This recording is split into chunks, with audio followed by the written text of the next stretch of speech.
আজকের ভিডিওতে আমি আপনাদের বহুল প্রশ্নের একটা সমাধান দেব। সেটা হচ্ছে, আপনারা অনেকে বলেন না যে অমুক উপদেষ্টা হওয়ার কোনো যোগ্য নাই, তাকে উপদেষ্টা কেন করা হলো। তো আজকের ভিডিওটা একটু ধৈর্য সহকারে দেখবেন। আমি এক্সপ্লেন করে আপনাদেরকে দেখাবো কেন এই ব্যক্তিকে উপদেষ্টা পদে নিয়োগ দেওয়া হয়েছে। তো কাকে কেন উপদেষ্টা করা হয়েছে এই বিষয়ে এক্সপ্লেন করার আগে ছোট্ট একটা এক্সাম্পল আমি এক্সপ্লেন করব, তাহলে এই ভিডিওটা বুঝতে আপনাদের অনেক সুবিধা হবে।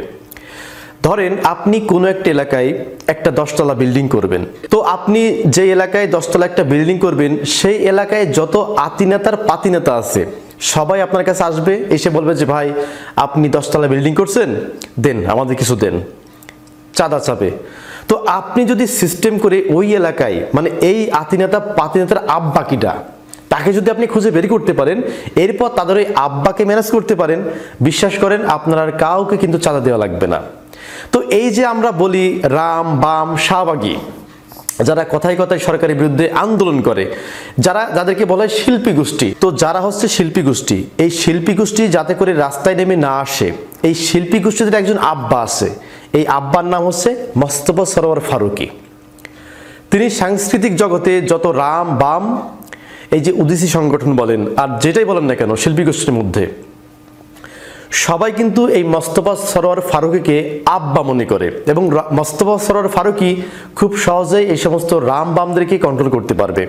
এই জন্য অন্তর্বর্তী সরকার দেখেছে যে এই সমস্ত শিল্পী গোষ্ঠীর কোনো ব্যক্তি বা কোনো গোষ্ঠী যাতে আমাদের বিরুদ্ধে কোনো আন্দোলন করতে না পারে, এই জন্য ওদের একজন আব্বাকে টার্গেট করে এনে আমাদের এখানে উপদেষ্টা করতে হবে। যদি আমরা উপদেষ্টা করতে পারি তাহলে তার আব্বাই তারা পোলাপানদেরকে শান্ত করে ফেলতে পারবে। তো এই মোস্তফা সরোয়ার ফারুকী হচ্ছে সেই আব্বা যিনি তার দুষ্ট পোলাপানদেরকে খুব সহজেই কন্ট্রোল করতে পারবে। এখন অনেকে বলেন যে ভাই যোগ্য লোক, আসলে যোগ্য লোক থাকলে তো পারবে না। শয়তানের সাথে যদি আপনাকে খেলতে হয়, আপনাকে শয়তান ভাড়া করতে হবে। তো এই মোস্তফা সরোয়ার ফারুকী হচ্ছে ওই লেভেলের। তিনি এই রাম বাম এবং শাহবাগীদের খুব সহজেই শান্ত করতে পারবে। এই জন্য অন্তর্বর্তীকালীন সরকার তাকে উপদেষ্টা হিসাবে নিয়োগ করেছেন। আশা করি তিনি কেন উপদেষ্টা হয়েছেন এবং কেন তাকে নিয়োগ করা হয়েছে এই বিষয়টা আপনাদের কাছে ক্লিয়ার করতে পেরেছি। এরপর দেখেন আরেকজন উপদেষ্টা, শেখ বশির আহমেদ।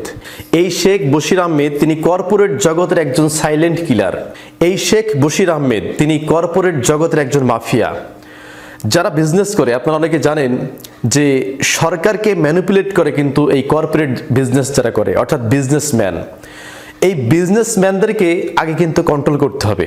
যেহেতু অন্তর্বর্তীকালীন সরকার কোনো রাজনৈতিক দলের সরকার না, যেহেতু তাদেরকে ছাত্ররা ক্ষমতায় বসিয়েছে, তারা কিন্তু বলেছে যে ছাত্ররা হচ্ছে আমাদের নিয়োগকর্তা।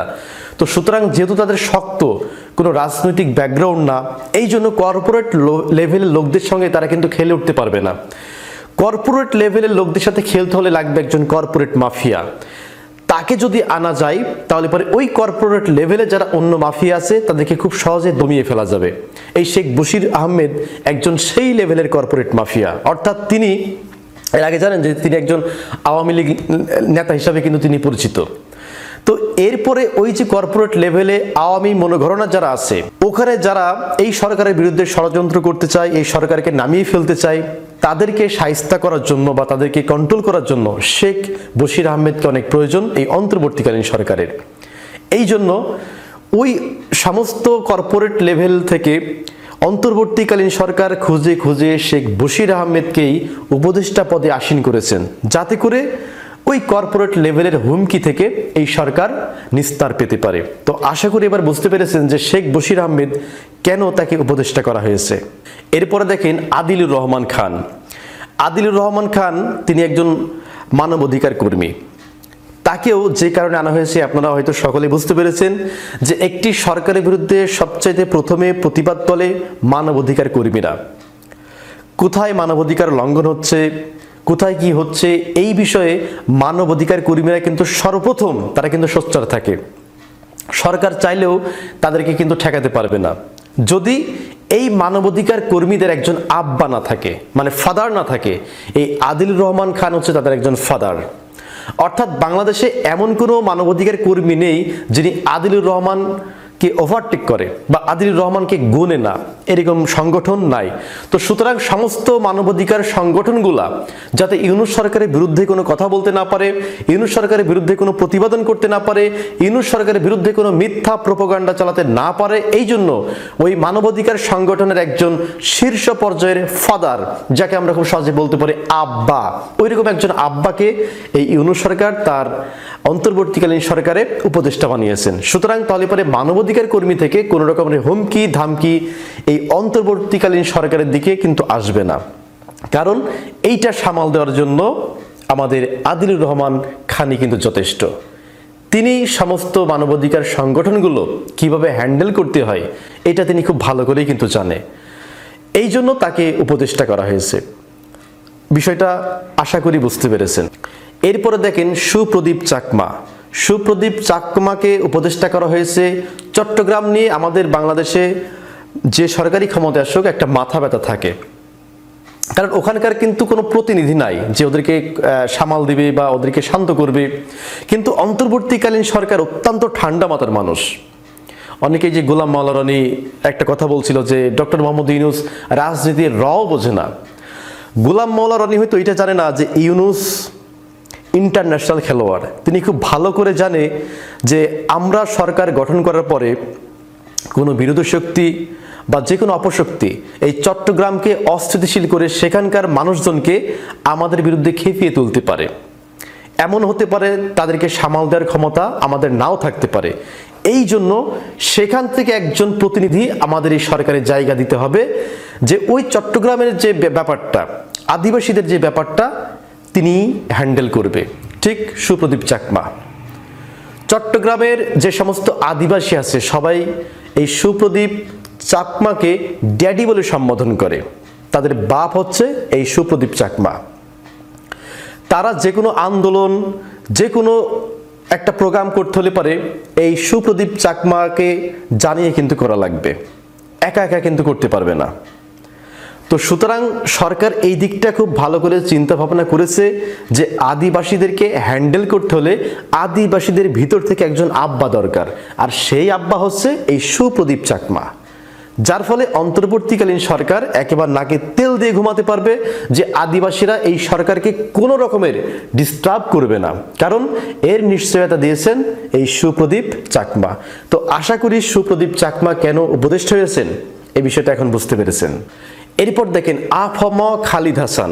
এখন অনেকে বলতে পারেন যে ভাই বাংলাদেশে এত বড় বড় আলেম আছে, সেই সমস্ত আলেম থেকে কেন এই খালিদ হাসানকে বাছাই করা হলো? খালিদ হাসান হচ্ছে কওমি অঙ্গনের লিডার। আপনারা জানেন যে দেশকে অস্থিতিশীল করতে হলে পারে, কোনো সরকারকে হুমকি ধামকি বা সরকারের বিরুদ্ধে কোনো আন্দোলন গড়ে তুলতে হলে পারে বাংলাদেশে অনেক রাজনৈতিক দল আছে, তার মধ্যে একটি বড় শক্তি হচ্ছে এই কওমি অঙ্গনের শক্তি। অর্থাৎ কওমি মাদ্রাসার ছাত্ররা, শিক্ষকরা, যেমন আমরা দেখেছিলাম যে হেফাজতে ইসলাম, ইসলামী আন্দোলন বাংলাদেশ, এই ইসলামী দলগুলা যদি রাস্তায় নামে এই সরকারের বিরুদ্ধে, তাহলে এই সরকারের টিকে থাকাটা কিন্তু অনেক কঠিন হয়ে যাবে। এই জন্য এই অন্তর্বর্তীকালীন সরকার খুব সূক্ষ্ম মাথায় বিবেচনা করে দেখেছে যে এই আলেম সমাজকে কন্ট্রোল করতে হলে পারে এই আলেম সমাজ থেকে একজন প্রতিনিধি লাগবে যিনি সর্বজনভাবে গ্রহণযোগ্য যারা আছে। তিনি হচ্ছেন এই খালিদ হাসান। তিনি ইসলামী আন্দোলন বাংলাদেশের একজন সক্রিয় লিডার। তিনি কওমি অঙ্গনকে, মানে কওমি অঙ্গনে যারা হেফাজতে ইসলাম বলেন, মামুনুল হক সাহেব বলেন, তাদের সাথে খুব ভালো কমিউনিকেট রাখে এই খালিদ হাসান। এবং এই সরকারের বিরুদ্ধে যাতে করে কোনো ইসলামী দল বা ইসলামী কোনো সংগঠন যাতে করে এই সরকারের বিরুদ্ধে কোনো আন্দোলন করতে না পারে, কোনো মিথ্যা প্রোপাগান্ডা না ছড়াতে পারে, কোনো বিভ্রান্তি, মানে এই ফতোয়ার নামে কোনো বিভ্রান্তি দিতে না পারে, এই জন্য অন্তর্বর্তীকালীন সরকার ওদের ভিতর থেকে একজন লিডার নিয়ে এসে বসিয়ে দিয়েছে তার সরকারে, যাতে করে এই যে প্যারাটা এই আলেম সমাজ থেকে বা ইসলামিক দল থেকে যাতে কোনো ধরনের হুমকি ধামকি যাই আসুক না কেন, ইউনূস সরকারকে এটা নিয়ে মাথা ব্যথা করার কোনো কারণ নেই, কারণ এই সমস্ত মাথা ব্যথা হচ্ছে খালিদ হাসানের। এই জন্য তাকে অন্তর্বর্তীকালীন সরকারের একজন উপদেষ্টা নিয়োগ করা হয়েছে। এরপরে স্ক্রিনে যাকে দেখতে পাচ্ছেন তিনি হলেন উপদেষ্টা ফারুকী আজিম। তিনি হচ্ছেন মুক্তিযোদ্ধাদের কমান্ডার, অর্থাৎ মুক্তিযোদ্ধাদের লিডার। এখান থেকে একজনকে ধরে আনা হয়েছে। এর কারণ হচ্ছে মুক্তিযোদ্ধারা যাতে বলতে না পারে যে আমাদের অধিকার হরণ করা হচ্ছে। আওয়ামী লীগ সরকারের আমলে আমাদের সুবিধাগুলো পাতাম, সেই সুবিধাগুলো বাতিল করে দেওয়া হয়েছে এবং মুক্তিযোদ্ধাদের অসম্মান করা হচ্ছে। অর্থাৎ মুক্তিযোদ্ধাদের ভিতর থেকে কোনো সংগঠন, কোনো ব্যক্তি, কোনো দল, কোনো গোষ্ঠী যাতে করে এই সরকারের বিরুদ্ধে কোনো রকম প্রপাগান্ডা চালাতে না পারে, মুক্তিযোদ্ধাকে কলুষিত করা হচ্ছে, মুক্তিযোদ্ধাকে অবমাননা করা হচ্ছে, এইরকম একটা ইস্যু এনে জাতির সামনে যাতে উপস্থাপন করতে না পারে, এই জন্য তাদের মধ্য থেকে একজন লিডারকে বাছাই করে নেওয়া হয়েছে। আর সেই লিডারের নাম হচ্ছে এই ফারুকী আজম। কারণ তিনি বাংলাদেশের সকল মুক্তিযোদ্ধাদের যে সংগঠনগুলো আছে সেগুলো খুব সুন্দর করে তিনি হ্যান্ডেল করতে পারেন। এই জন্য ডক্টর মোহাম্মদ ইউনূস দেখেছেন যে মুক্তিযোদ্ধাদের এই সংগঠনকে হ্যান্ডেল করার জন্য, তাদের সাথে কথা বলার জন্য, তাদেরকে ম্যানেজ করার জন্য হয়তো আমার দ্বারা সম্ভব না বা আমার অন্য উপদেষ্টাদের দ্বারা সম্ভব না। সুতরাং তাদের একজন কমান্ডারকে নিয়ে আসতে হবে যার সমস্ত মাথা ব্যথা থাকবে ওই কমান্ডারের। আর সেই কমান্ডার হচ্ছে এই ফারুকী আজম। অর্থাৎ অন্তর্বর্তীকালীন সরকারকে যাতে মুক্তিযোদ্ধারা কোনো রকম বেকায়দায় ফেলতে না পারে, এই জন্য এই বিষয়টা সম্পূর্ণ দেখবে এই ফারুকী আজম। তো আশা করি ফারুকী আজম কেন উপদেষ্টা হয়েছেন এই বিষয়টা আপনারা ক্লিয়ার বুঝতে পেরেছেন। তো প্রিয় দর্শক, আজকের ভিডিওতে যে সমস্ত উপদেষ্টাদের পরিচয় এবং তাদেরকে কেন উপদেষ্টা করা হয়েছে, যে থিওরি বা তত্ত্ব দিলাম বা এক্সপ্লেইন করলাম, এই এক্সপ্লেইন সম্পর্কে যদি আপনার কোনো মন্তব্য থাকে তাহলে অবশ্যই কমেন্ট করে জানাবেন। ভালো থাকবেন, ধন্যবাদ সবাইকে।